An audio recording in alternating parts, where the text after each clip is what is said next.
So I've taken everything back apart and I'm just working on tidying up a few of the little things on this bottom panel of the section and the middle divider area. So I've cut some little shoulders on the middle divider, which will be for the stocked housing, so they'll come up and then go over here and stop 22.5mm shy, which will be my door thickness plus a little bit of breathing room.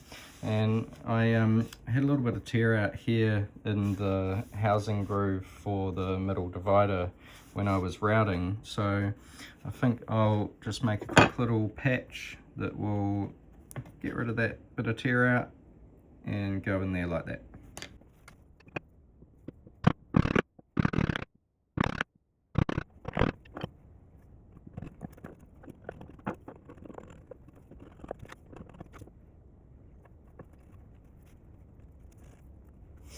Sweet, let that dry up and then come and trim it off.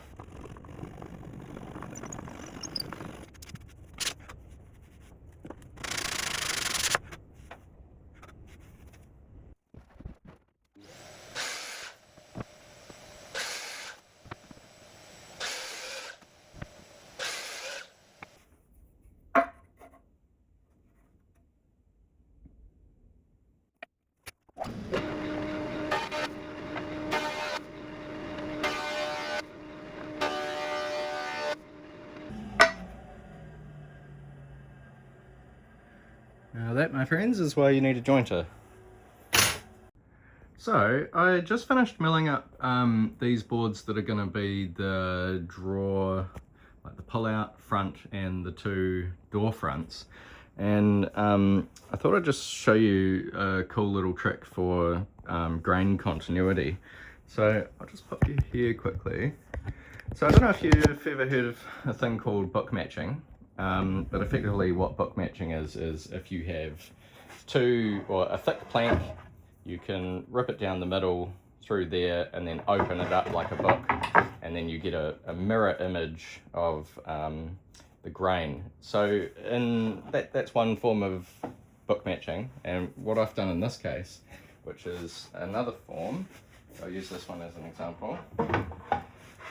If you've got material that's not thick enough for you to rip down the middle and then open up like a book, you can take a longer continuous piece of the same board and cut it down and then mirror it by coming down like that.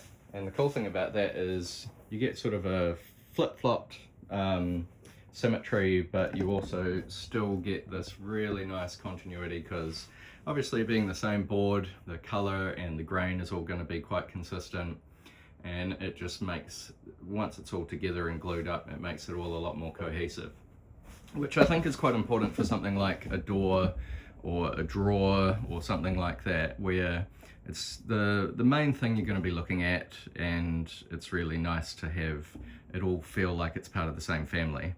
Unfortunately, the planks, as you can see, they're only 3.6 meters long, and the rough length that I cut for milling was 950, and if you do the math you realize that I can't quite get 6 full fronts out of one plank.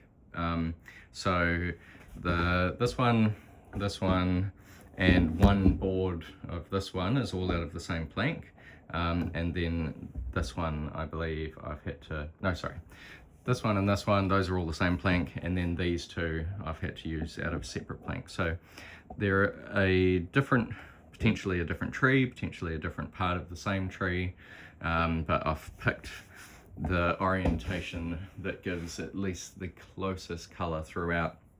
And this pull-out side, majority of this board that's a little bit more different and a slightly different tone is going to be cut off anyway.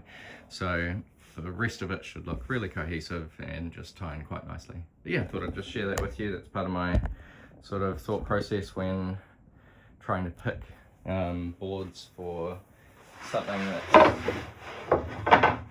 going to be looked at quite a lot.